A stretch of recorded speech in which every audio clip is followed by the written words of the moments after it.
Hello students, Apex classes के digital platform पर आप सभी का हार्दिक स्वागत, अभिनंदन। My self Lakshman Singh Rao, your English educator. जैसा कि हमने पैनोरमा से 2 चैप्टर हमने लिए, उसको बहुत अच्छे तरीके से पढ़ा। आपके भी रेस्पॉन्स बहुत बढ़िया तरीके से आए हैं।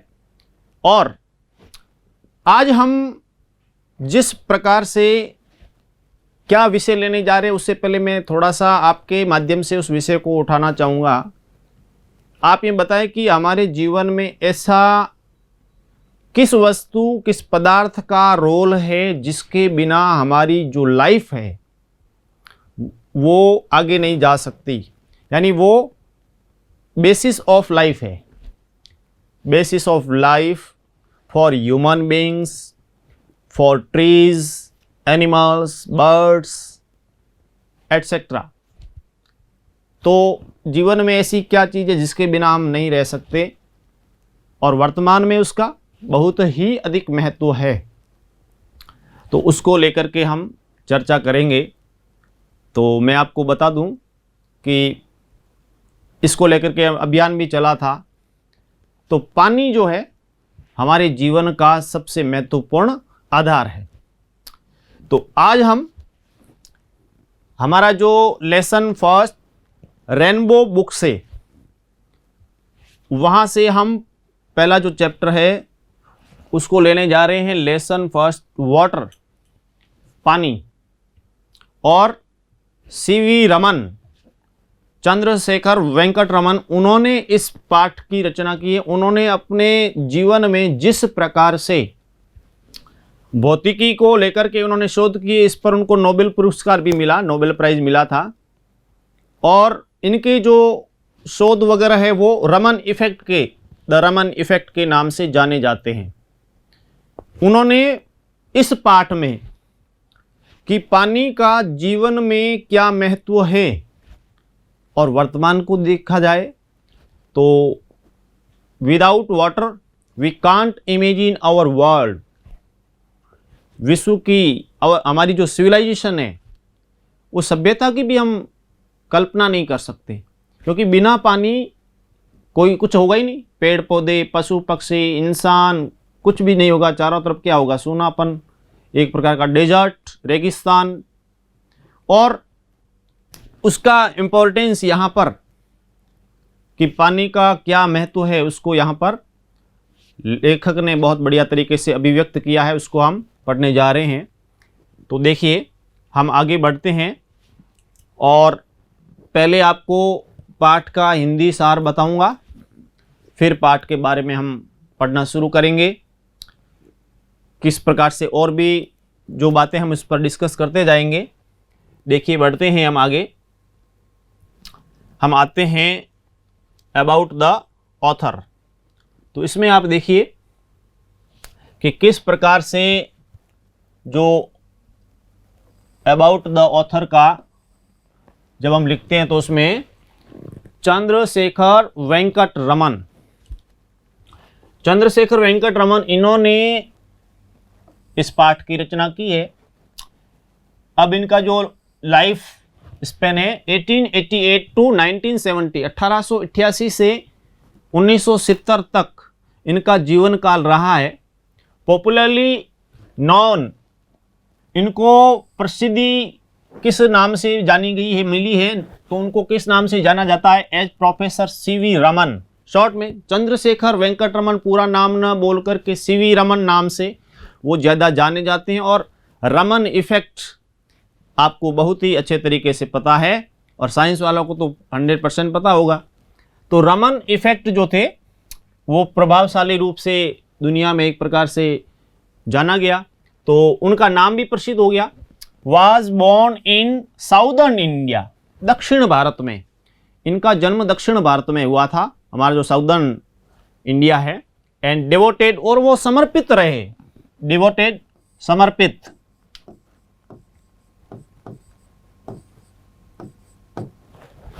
हिज लाइफ, उन्होंने अपने जीवन को किसके लिए समर्पित कर दिया? To the cause of science, विज्ञान के लिए, उसके रिसर्च, अनुसंधान के लिए। किसका अनुसंधान? विज्ञान के अंतर्गत उन्होंने अनुसंधान पर इसका ध्यान दे दिया। ही वॉज अवॉर्डेड, और उनको पुरस्कृत किया गया किस बात से? The Nobel prize in physics. देखिए भौतिकी के जो भी भौतिकी का नोबेल प्राइज जो है, नोबेल पुरस्कार, वो इनको मिला। और इन्होंने जो सिद्धांत दिया, ही एक्सपाउंडेड, जो भी इन्होंने सिद्धांत दिया था, जिसको लेकर के इन्होंने शोध किया था, वो शोध किया था कॉल्ड द रमन इफेक्ट। उसको रमन इफेक्ट के नाम से जाना गया। ठीक है, तो उसको किस नाम से? रमन इफेक्ट नाम से जाना गया, रमन प्रभाव, और बहुत बढ़िया तरीके से जाना जाते हैं। He worked to popularise science by, तो उन्होंने क्या किया? विज्ञान को और अधिक प्रसिद्धि दिलाने के लिए, पॉपुलराइज करने के लिए साइंस को, बाय यूजिंग एन इजी यानी सरल, तो उन्होंने बहुत ही सरल तरीके से कि किस प्रकार से साइंस को अधिक से अधिक लोगों तक पहुंचाया जाए, इसको सरल तरीके से, और चार्मिंग एंड, और बहुत ही आकर्षक, एंड विटी स्टाइल, बहुत ही बुद्धिमत्तापूर्ण तरीके से, बौद्धिक तरीके से। तो इसके लिए उन्होंने क्या किया? Which is free from scientific jargon, यानी जो वैज्ञानिक जितने भी एक प्रकार से उसकी वैज्ञानिक जो भाषा होती है, उसकी जो जटिलता होती है, वैज्ञानिक भाषा की जटिलता को उससे दूर करते हुए बहुत ही सरल तरीके से इन्होंने विज्ञान को और अधिक लोगों तक पहुंचाने के लिए और उसको महत्वपूर्ण स्थान दिलाने के लिए बहुत ही सामान्य तरीके से उन्होंने उसको अभिव्यक्त किया ताकि अधिक से अधिक लोग उसको जान सकें। He is deeply rooted in the beauty of nature. अच्छा, जो सीवी रमन थे उनका जुड़ाव किससे था? प्रकृति की सुंदरता से। ब्यूटी ऑफ नेचर, प्रकृति की सुंदरता। तो प्रकृति की सुंदरता से उनका काफ़ी लगाव जुड़ाव था। इंडियन आर्ट और भारतीय जो कला है, एंड एंसेंट ट्रेडिशंस, एंसेंट यानी प्राचीन, एंसेंट यानी प्राचीन, ट्रेडिशन क्या होती है? परंपरा।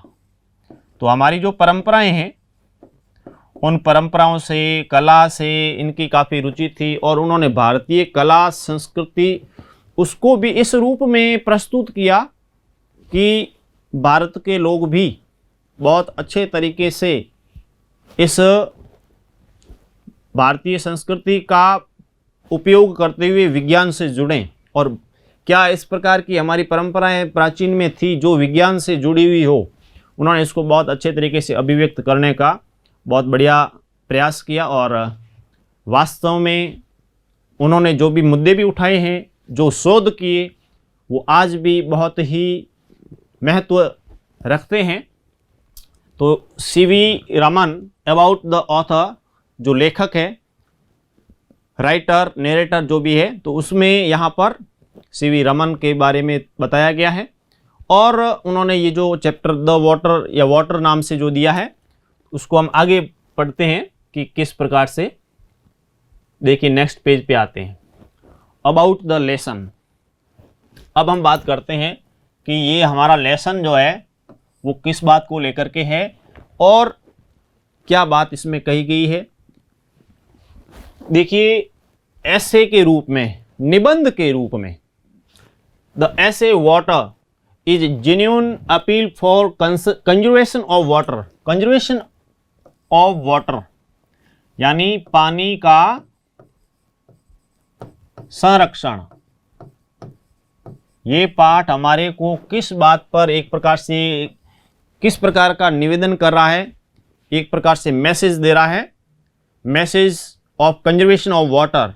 तो पानी के संरक्षण का महत्व दे रहा है कि उसकी तरफ उसने संदेश दिया है कि हमें पानी का संरक्षण करना चाहिए, माध्यम कुछ भी हो। For the welfare of, welfare यानी कल्याण, किसके कल्याण के लिए? वैसे देखा जाए तो मानव कल्याण, विश्व कल्याण। इंडिया इन पर्टिकुलर, विशेष रूप से, पर्टिकुलर विशिष्ट रूप से या विशेष रूप से, एज अवर एग्रीकल्चर, हमारी जो कृषि है, is based on this natural resource, natural प्राकृतिक रिसोर्स क्या है? संसाधन। हमारी जो कृषि है, भारत में ज़्यादातर कृषि किस पर आधारित है? तो भारत में ज़्यादातर कृषि आधारित है वाटर, रेन वाटर पर, पानी में भी रेन वाटर, तो बरसात का जो पानी है उसके ऊपर ही डिपेंड करती है। और बारिश हो तो अच्छी खेती हो जाती है, बारिश नहीं हो तो फिर अकाल का दृश्य, ड्रॉट उस रूप में नज़र आती है और काफ़ी दुर्भाव, उसमें काफ़ी उसके काफ़ी दुष्प्रभाव पड़ते हैं। और जब देखा जाए तो क्योंकि ज़्यादातर जो विशेषकर राजस्थान का पश्चिमी वेस्टर्न पार्ट जो है वो रिलेटेड टू डेजर्ट,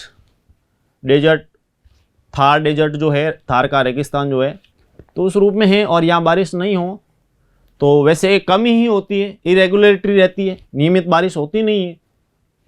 और साथ ही साथ जब बारिश होती है तो उसकी जो क्वांटिटी थी वो कम रह जाती है, या तो अनियमित बरसात होती है या फिर उसकी बरसात का कम होना, तो ज़्यादातर अकाल की स्थिति रहती है, ड्रॉट, फैमिन।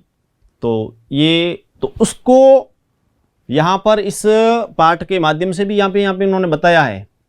तो इसीलिए मैसेज भी दिया कि पानी का संरक्षण, कंजर्वेशन हम कैसे कर सकते हैं। तो हमारी जो कृषि है, इंडियन एग्रीकल्चर है, जो which is based on the natural resource, प्राकृतिक संसाधनों पर, और प्राकृतिक में विशेषकर जो रेन वाटर है उसके ऊपर हमारी कृषि निर्भर है। This essay presents water as the basis of life. ये पाठ जो है, ये जो निबंध के रूप में दिया गया है, चैप्टर पाठ जो है, ये बेसिस ऑफ लाइफ यानी जीवन का आधार, जीवन का आधार। तो ये जो पाठ है पानी को जीवन का आधार बताता है कि जो वाटर है, water is the basis of life. पानी हमारे जीवन का आधार है। बिना पानी के हम, we can't imagine our human civilisation और आवर वर्ल्ड ऑल्सो। संसार की कल्पना नहीं कर सकते कि बिना पानी क्या होगा, कोई चीज़ होगी नहीं, पेड़ पौधे, पशु पक्षी, सब कुछ। अब ये चैप्टर के बारे में हमने जनरली कि किसके बारे में पाठ है, फिर पूरा मैं आपको बताता हूँ कि ये पाठ क्या है, उसको एक्सप्लेन करता हूँ आगे, फिर उसके बाद में बढ़ते हैं। और उससे पहले जो मैंने शब्द दिए थे आपको, तो उसके बारे में देखिए। एक शब्द मैंने दिया था आपको, एम्बिशन। एम्बिशन क्या होती है? महत्वाकांक्षा। एक दूसरा था जनरेशन। जनरेशन क्या होती है? पीढ़ी, एक पीढ़ी, दो पीढ़ी हमारी जो। इसके अलावा जो वर्ड दिया था मैंने, तो उसमें आप देखिए, एक तो था विलाप करना, उसके लिए शब्द है मौन, MOURN। मौन यानी विलाप करना। और दूसरा जो था मॉर्निंग, MORNING, मॉर्निंग, सुबह। थोड़ा सा फर्क है, ठीक है। इंग्लिश में क्या है कि थोड़ा सा शब्द यदि आपने इधर से उधर कर दिया तो अर्थ का अनर्थ हो जाएगा। कैसे? आपको कई बार बताया भी है कि यदि स्पेलिंग लिखते समय उसमें यदि एक वर्ड यदि इधर से उधर हो गया तो अर्थ का अनर्थ हो जाएगा।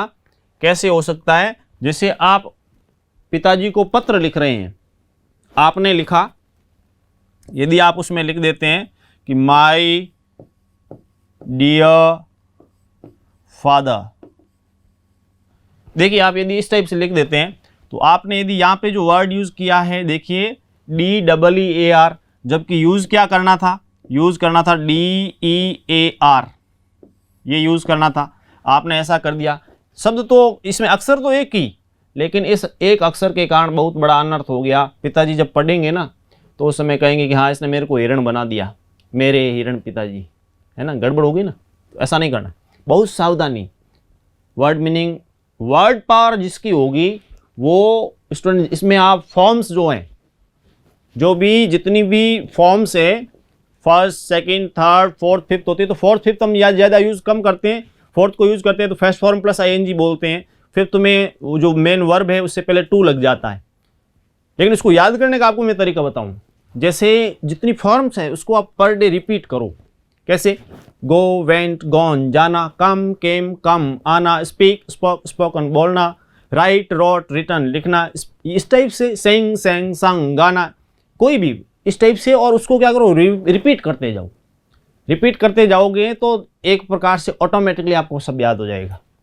लेकिन उसमें हमारा कंसंट्रेशन होना चाहिए कि मैं जो पढ़ रहा हूँ तो क्या वो उसकी जो वर्ड मीनिंग है ना, जो स्पेलिंग लिखी हुई है, तो उसका ध्यान रखना है। तो वो हमारे को उसके ऊपर हमारा, क्योंकि बोल तो आप रहे थे लेकिन लिखना भी आना चाहिए, क्योंकि एग्ज़ाम में लिखने का महत्व है, बोलने का नहीं।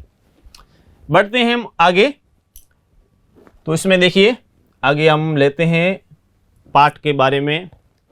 वाटर जो चैप्टर है, इसमें सीवी रमन ने क्या कहा है।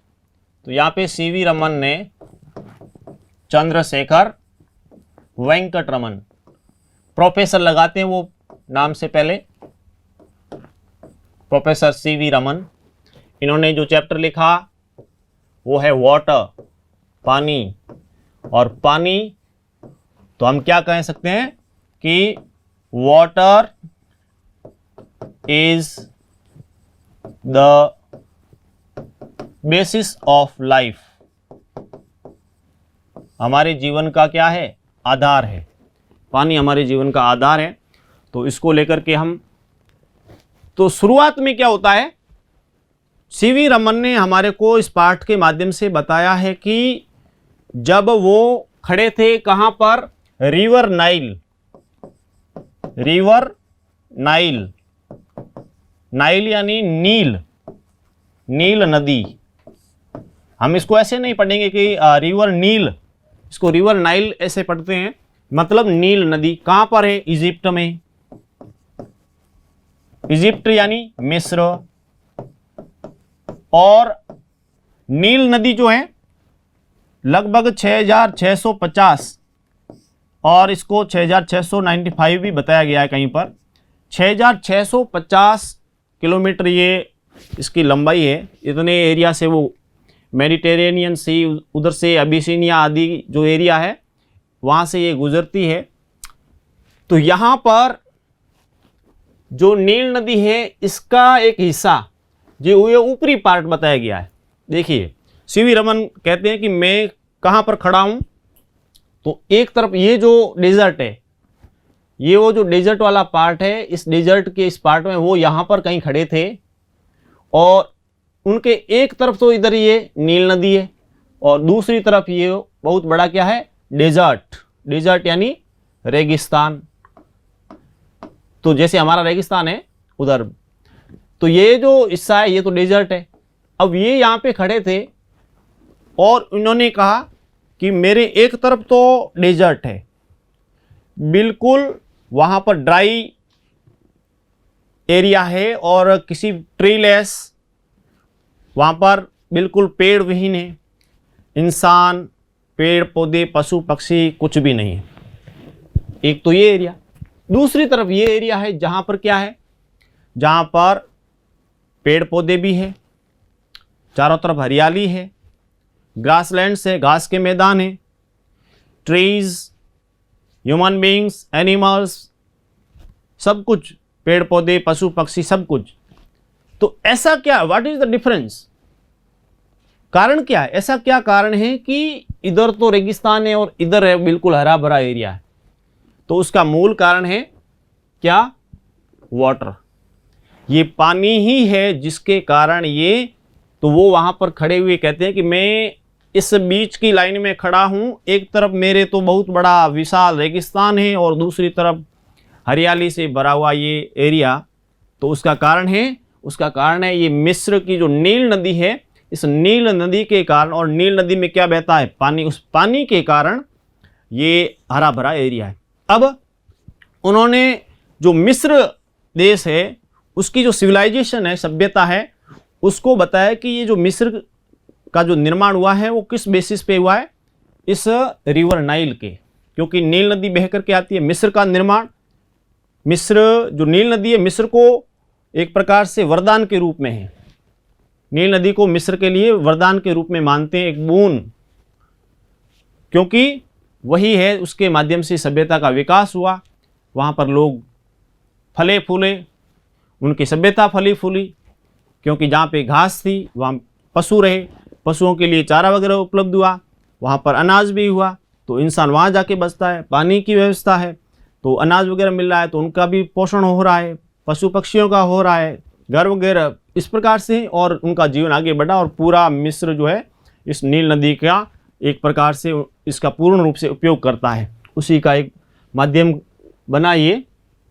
अब इसमें इन्होंने बताया कि एक तरफ तो ये एरिया और दूसरी तरफ इस टाइप का एरिया है, जो क्या है? ये डेजर्ट एरिया, डेजर्ट यानी रेगिस्तान, इस टाइप से।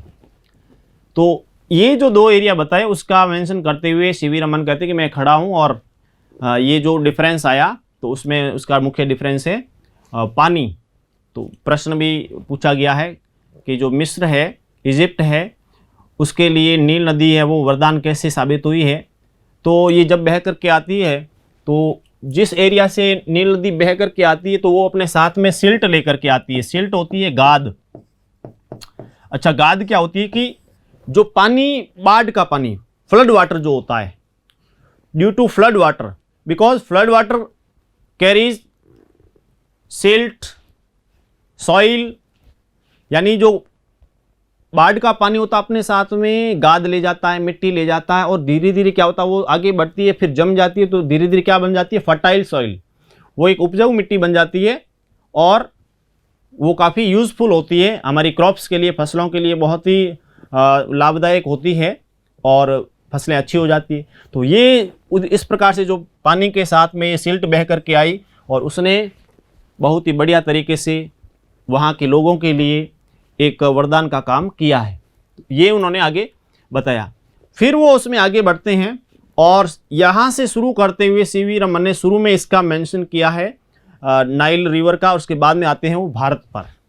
हमारे यहाँ पे इस पानी का क्या इंपॉर्टेंस है उसको लेकर के वो बात करते हैं, और सीधी वो जो हमारा साउदर्न पार्ट है, साउदर्न पार्ट हमारा जो है, साउदर्न एरिया, दक्षिण भारत, दक्षिण भारत की वो बात करते हैं। और दक्षिण भारत में मैसूर, उन्होंने दक्षिण भारत में कहा कि यहां पर जो भी पॉन्ड्स है, तालाब है, तो ये जो तालाब है वो ये सनराइज, ये आगे मैं आपको सनराइज सनसेट बताऊंगा, सनराइज और सनसेट का उन्होंने मेंशन किया है कि किस प्रकार से जब बारिश होती है उस समय ये पॉन्ड जो तालाब है भर जाते हैं।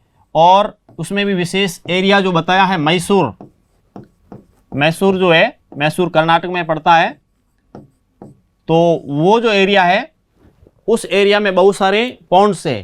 तो ये पॉन्ड्स जो है at the time of rainy season, बारिश का मौसम आता है उस समय ये तालाब भर जाते हैं। हालांकि ये शैलो है, इतने मतलब डीप नहीं है, शैलो मीन्स नॉट डीप, गहरे नहीं है, लेकिन फिर भी जब सनराइज होता है तो उस समय इसका जो रिफ्लेक्शन पड़ता है, या सनसेट होता है तो उस समय भी कैसे पड़ता है मैं आपको बताता हूँ, आगे देखिए।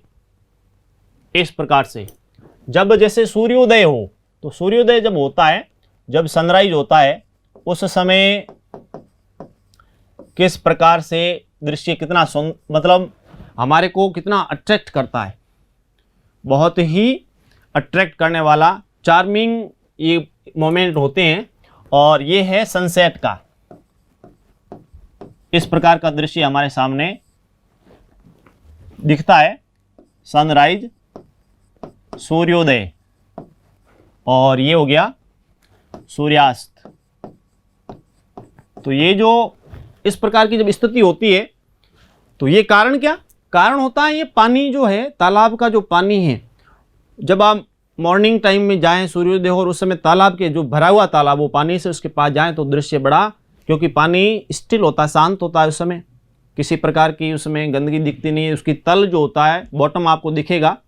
और फिर क्या होता है, ऊपर से सूर्य की जो किरणें हैं रेड रेज जो आती है और बड़ा रिफ्लेक्शन बड़ा शानदार लगता है। और ऐसे लगता है कि वो जो तालाब है आइज ऑन दिस लैंड, इस पृथ्वी पर जो भी तालाब है पानी से भरे हुए तालाब वो क्या है, आइज, आंखें। जिस प्रकार के मनुष्य के फेस पर, ह्यूमन फेस पर जो आइज का रोल है, उसका जो इंपॉर्टेंस है, वही इंपॉर्टेंस इन तालाबों का इस पृथ्वी के लिए है, इस पृथ्वी धरती माता के ऊपर है।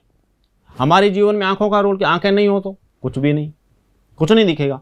लाइक दैट ये जो पानी है और तालाब में भरा हुआ हो या समुद्र के अंदर हो, झील में हो, कहीं पर भी, यदि ये पानी नहीं है तो यूजलेस, संसार का कोई इंपॉर्टेंस नहीं है। और ये मनुष्य के जीवन पर जिस प्रकार से आंखें हैं उसी प्रकार से ये तालाब, नदियां जो भी हैं, झीलें हैं, समुद्र है, ये पृथ्वी पर उसकी आंखों के रूप में है। बहुत बड़ा यहाँ पे मैसेज दिया है उन्होंने। अब आगे हम बढ़ते हैं कि ये जो सूर्योदय और सूर्यास्त की बात कही, उन्होंने एक उदाहरण दिया है मैसूर का, जो दिया मैं बात की थी। यहाँ पे कई बार प्रश्न पूछा गया। मैसूर में क्या होता है कि जो राइस की, ये जो चावल की खेती होती है, राइस जो चावल की जो खेती होती है, वो ज़्यादातर इन पॉन्ड्स के अंदर जो पानी है उसके माध्यम से होती है। साउदर्न पार्ट में, मैसूर में, कर्नाटक में, यहां पर श्रीवन ने इसका मेंशन किया है और प्रश्न भी पूछा गया, हम इसको याद रखें। तो वो बताते हैं कि किस प्रकार से उस चावल की खेती के लिए इस पानी का इंपॉर्टेंस है और इन तालाबों का, पॉन्ड्स का इंपॉर्टेंस है।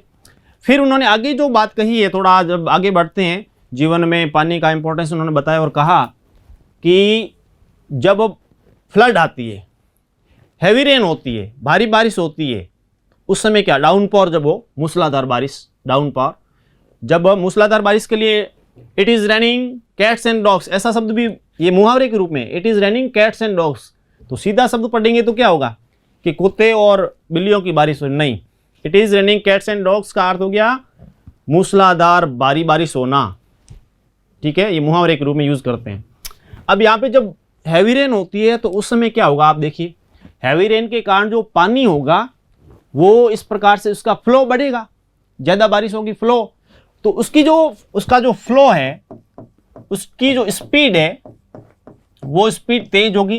तेज जब होगी तब क्या होगा, तब ये होगा कि ये जो पानी क्या करेगा, यहाँ पर इस प्रकार की ये जो है ना डेंस, एक प्रकार से खाई, वो इस प्रकार से खाई बना देता है।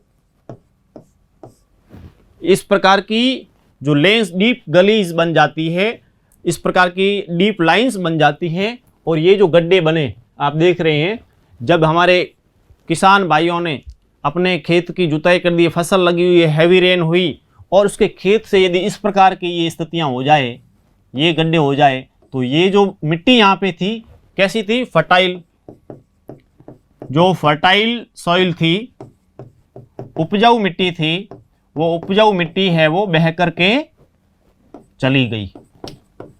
अब ये उपजाऊ मिट्टी चली गई, अब उसको कहाँ से वापस कैसे भरे, पहली बात इन गड्ढों को भरना, रेत भी लानी पड़ेगी, किसी से वापस लेवल करना पड़ेगा, तो कितना नुकसान होता है। ये होता है सॉइल एरोजन, इसको कहते हैं सॉइल एरोजन, मीन्स मृदा अपरदन due to heavy rain and speed and flow of water, मृदा अपरदन, ये इसको लेकर के ये इस पाठ का सबसे इंपॉर्टेंट क्वेश्चन यदि बनता है तो वो बनता है सॉइल एरोजन का। पूछा भी गया है और बहुत बड़ा प्रश्न पूछा गया है। 7 नंबर का सवाल देखिए, 7 नंबर वाला जो सवाल आता है ना, एक तो आएगा रेनबो बुक से, एक आएगा पेनोरमा से, लेकिन ऑप्शन होंगे, 2 सवाल दिए जाएंगे पेनोरमा से, 2 में से एक करना 7 नंबर का, 2 सवाल रेनबो से दिए जाएंगे, चैप्टर कोई भी हो सकता है, और उसमें 2 में से एक करना। तो इसमें सॉइल एरोजन वाला 7 नंबर का पूछा है कई बार।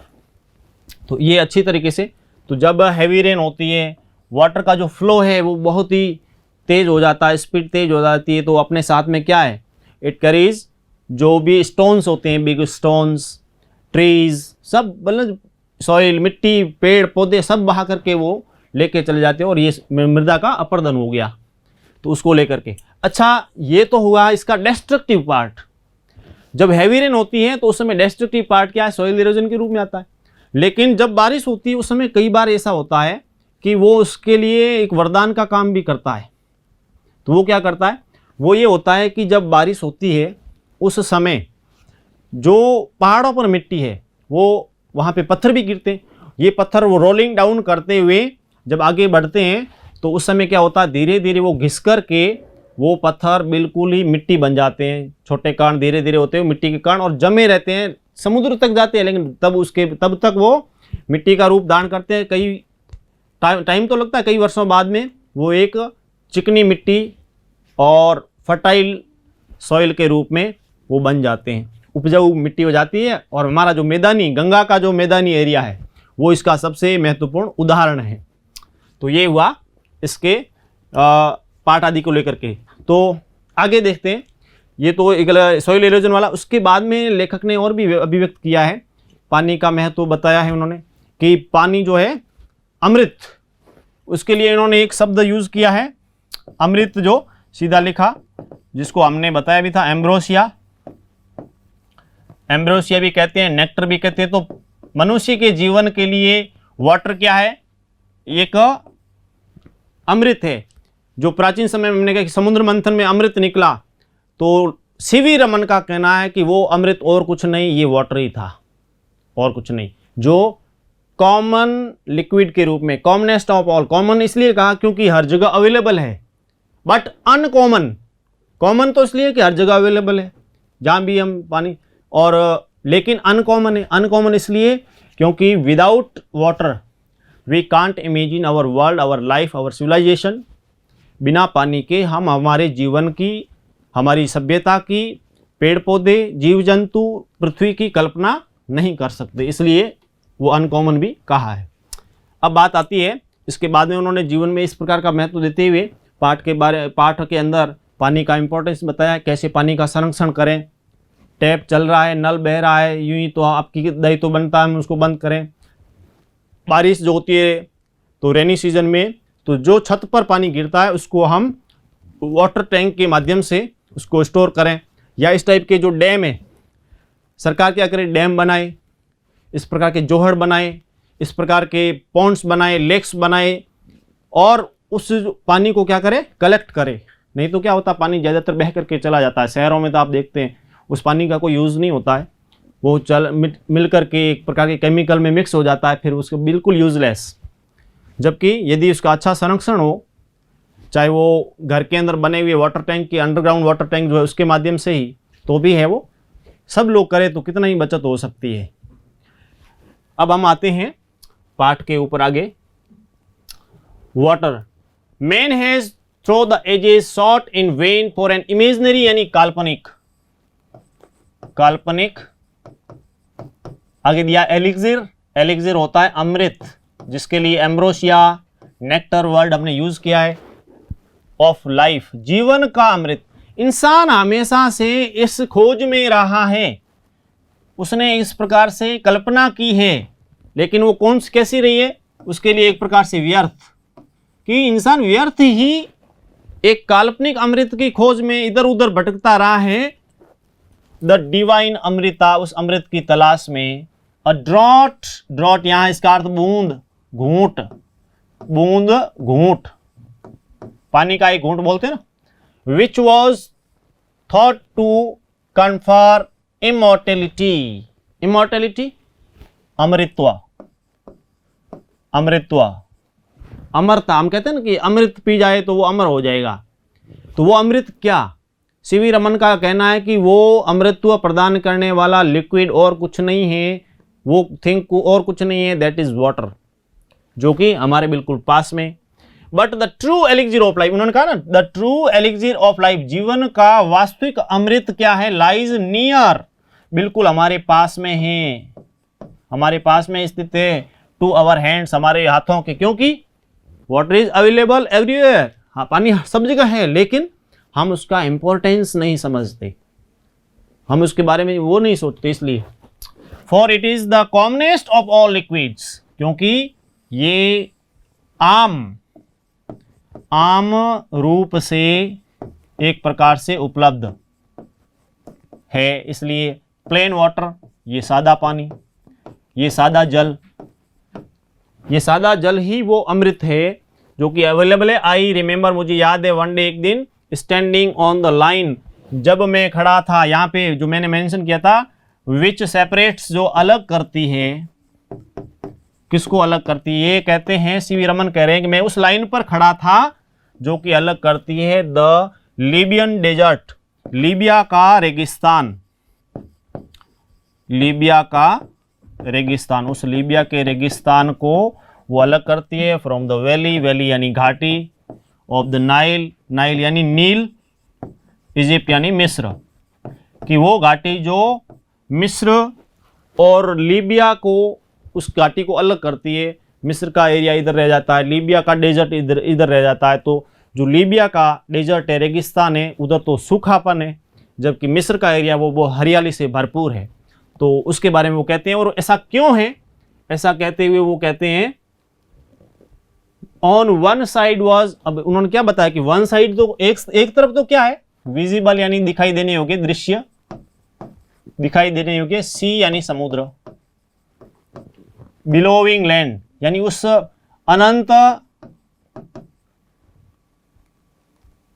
रेत का एक प्रकार से सागर, असीम, बहुत ही विस्तृत रूप से फैला हुआ विशाल रेगिस्तान, without a speck of green यानी हरा तिनका भी नहीं मिल रहा है, सिंगल लिविंग थिंग, और न ही कोई जीव जंतु एनीवेयर कहीं पर भी विजिबल दिखाई देने योग्य on it.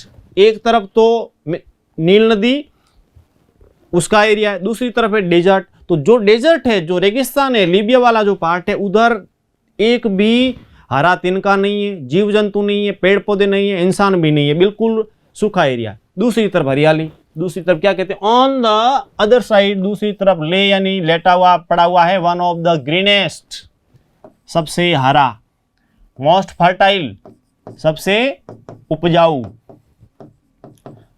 And densely, thickly, घना, पॉपुलेटेड यानी जनसंख्या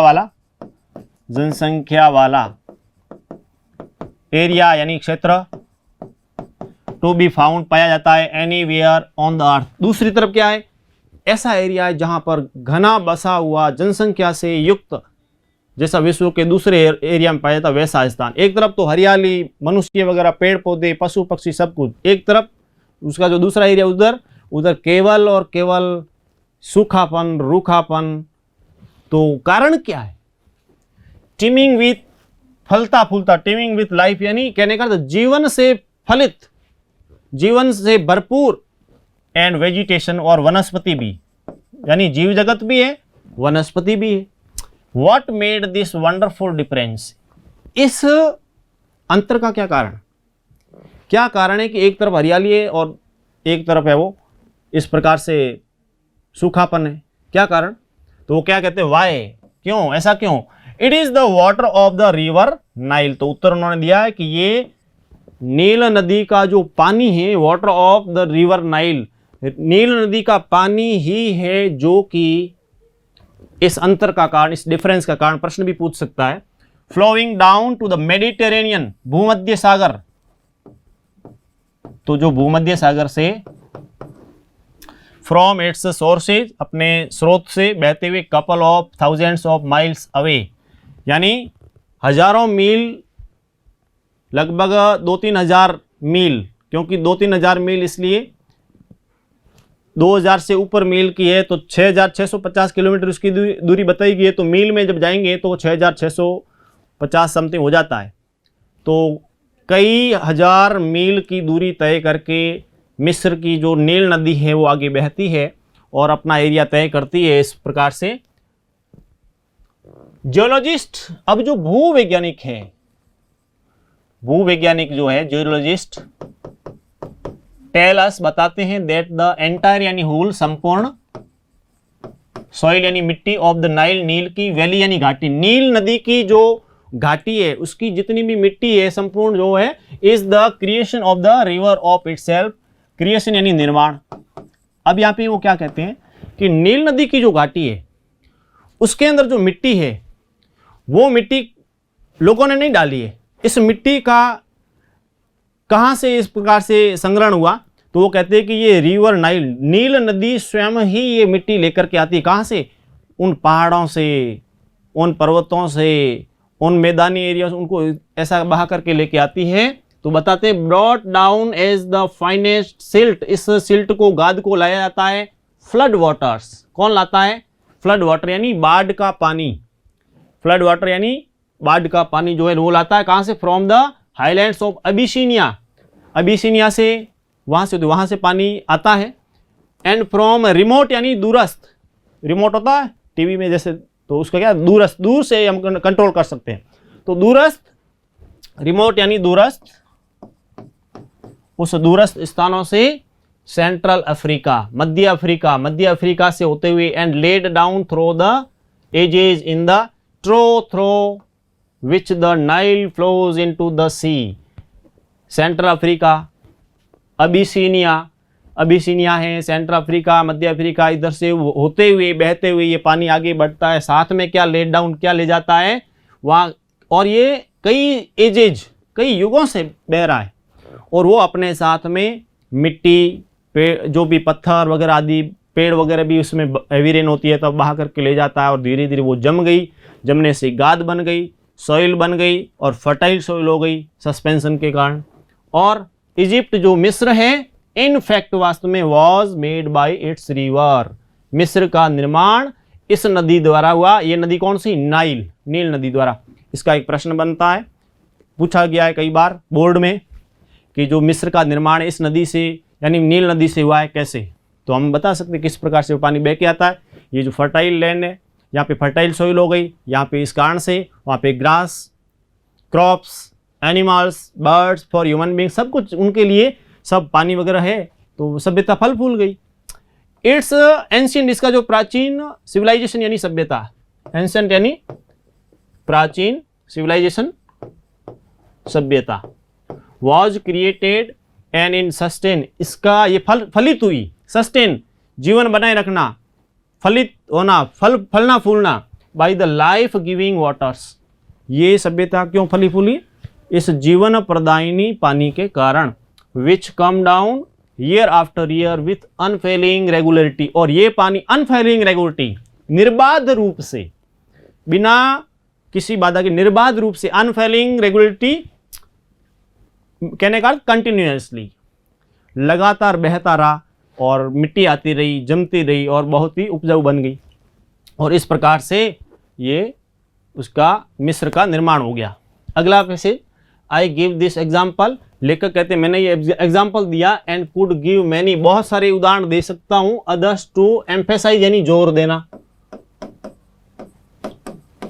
दैट दिस कॉमन यानी आम, सब्सटेंस यानी एक प्रकार से पदार्थ, थिंग भी बोल सकते हैं, ये जो पदार्थ है, ये जो थिंग है, वस्तु है, which we take for granted in our everyday life, जो हमारे प्रतिदिन के जीवन में जिस पदार्थ को हम यूज करते हैं, लेते हैं, is the most potent and the most wonderful thing on the face of our earth। हमारे इस पृथ्वी पर यदि सबसे अधिक महत्वपूर्ण और आश्चर्यजनक यदि कोई भी पदार्थ है, वस्तु है, तो वो है क्या? ये पानी, water. It has played a role of vast यानी विशाल, महत्वपूर्ण, सिग्निफिकेंस यानी इंपॉर्टेंस, महत्व, सिग्निफिकेंस यानी इंपॉर्टेंस, महत्व, इन शेपिंग आकार देने में, the course of the earth's history, पृथ्वी के इतिहास को आकार देने में पानी का सबसे बड़ा रोल है। सिंधु घाटी सभ्यता थी ना, समाप्त हो गई, पानी नहीं रहा तो समाप्त हो गई बस। तो उसी प्रकार से and continues to play the leading role in the drama of life, जीवन का, हमारे जो जीवन का, मनुष्य के जीवन का जो नाटक है, मनुष्य के जीवन का यानी जीवन रूपी जो नाटक है, उस जीवन रूपी नाटक में यदि सबसे बड़ा रोल इस पृथ्वी पर on the surface of our planet, हमारा जो प्लानेट, हमारा ये जो ग्रह है पृथ्वी ग्रह, इस पृथ्वी ग्रह की सतह पर, सरफेस पर यदि जीवन रूपी नाटक जो है मनुष्य का, उसमें यदि सबसे महत्वपूर्ण, इम्पोर्टेंट रोल, सिग्निफिकेंस यदि महत्व है तो वो किसका है? वो है वाटर का, पानी का। तो इस प्रकार से सीवी रमन ये बता रहे हैं कि किस प्रकार से पानी जीवन में रोल प्ले करता है। अभी हम इस पार्ट को, इस पैसेज तक लेते हैं और आगे जो है हम नेक्स्ट क्लास में लेंगे। और उससे पहले मैं आपको एक दो शब्द जो भी हमारे हमेशा का है वो आपको दे देता हूँ। इधर देखिए, पहले तो आपको दो शब्द के रूप में, एक तो आप बताएंगे जो भी तालाब है उसको क्या कहते हैं, उसके लिए, और